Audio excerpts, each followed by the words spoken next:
Welcome to அன்பு Sudha kitchen. இன்னைக்கு 3 குருமா செஞ்சு காட்டுறி. ஒன்னு காளான் குருமா, வெஜிடபிள் குருமா, சிக்கன் குருமா. இது மூணையும் எளிமையான முறையில இன்னைக்கு செஞ்சு காட்டுறி. வாங்க பார்க்கலாம். இந்த 3 குருமாவும் சப்பாத்தி, தோசை, இட்லி இது மூணுக்கும் சூப்பர் சைட் டிஷ்ஷு.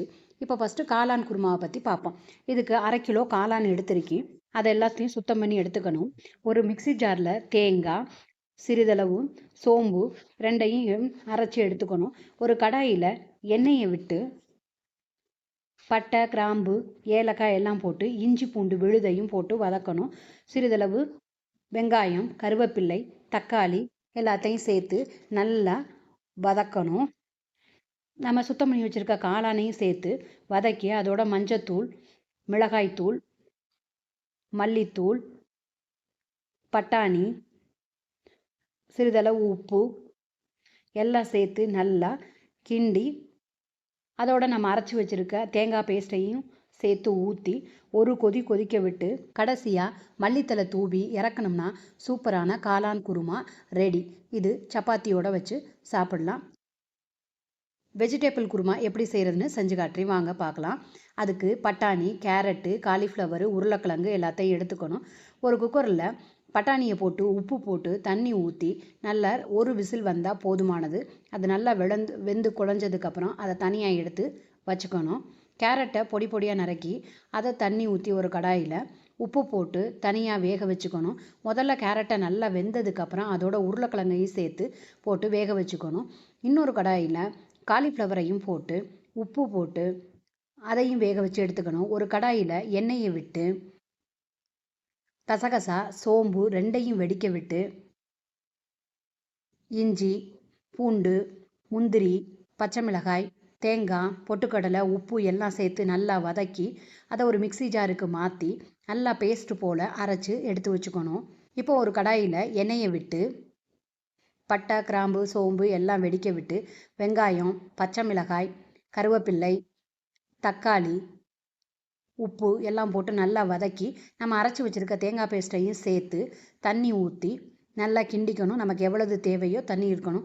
அப்புறம் எல்லா வெஜிடபிள்ஸையும் நம்ம வேக வச்சுருக்கதை சேர்த்து தேவையான அளவு தண்ணி ஊற்றி நல்லா கலந்து கொடுத்து மூடி போட்டு ஒரு கொதி வந்தால் போதுமானது.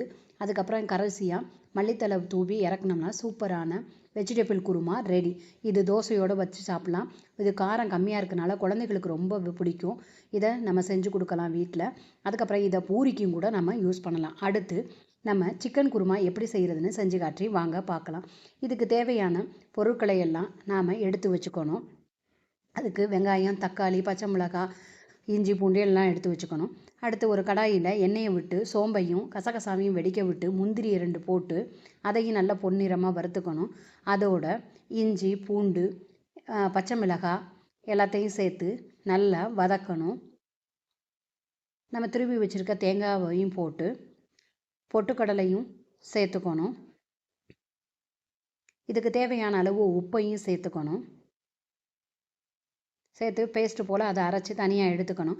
இப்போது ஒரு கடாயில் எண்ணெயை விட்டு பட்டை, கிராம்பு, சோம்பு எல்லாம் கொஞ்சம் வெடிக்க விட்டு சின்ன வெங்காயத்தை தான் இதுக்கு பயன்படுத்தணும். ஏன்னா இது சிக்கனில், அதனால் சின்ன வெங்காயத்தை போட்டு நல்லா வதக்கணும். பொன்னிறமாக வதக்கினதுக்கப்புறம் இதோட தக்காளியையும் சேர்த்து வதக்கிக்கணும். நான் 1/2 கிலோ சிக்கன் இன்றைக்கி எடுத்து வச்சுருக்கேன். அதோட 1/2 கிலோ சிக்கனையும் சேர்த்து நல்லா வதக்கணும். இந்த வதக்குறதுலையே நல்லா அது வெந்துடணும். கடைசியாக இதுக்கு மஞ்சத்தூள், கரம் மசாலா இதெல்லாம் சேர்த்து தேவையான அளவு உப்பையும் சேர்த்து திரும்பவும் நல்லா வதக்கணும். அதில் இருக்க தண்ணி சத்தெல்லாம் போகிற வரைக்கும் வதக்கணும். அதுக்கப்புறம் இதுக்கு தேவையான அளவு தண்ணியையும் ஊற்றணும். ஊற்றி கிண்டி மூடி போட்டு ஒரு 10 நிமிஷம் சிக்கன் வேக விடணும். அதுக்கப்புறம் நம்ம வதக்கி வச்சுருக்க தேங்காய் எடுத்து நல்லா மிக்சியில் போட்டு அரைச்சி எடுத்துக்கணும். சிக்கன் வெந்த உடனே அதோட இந்த தேங்காய் பேஸ்ட்டையும் ஊற்றி கிண்டி விடணும். ஒரு கொதி கொதிச்சா போதுமானது. கடைசியாக இதுக்கு கொத்தமல்லி தலையை தூவி இறக்கணும்னா சூப்பரான சிக்கன் குருமா ரெடி. இதை இட்லிக்கு சாப்பிடலாம். குழந்தைகளுக்கு ரொம்ப பிடிக்கும். ஏன்னா இது காரம் இல்லாமல் இருக்கும்.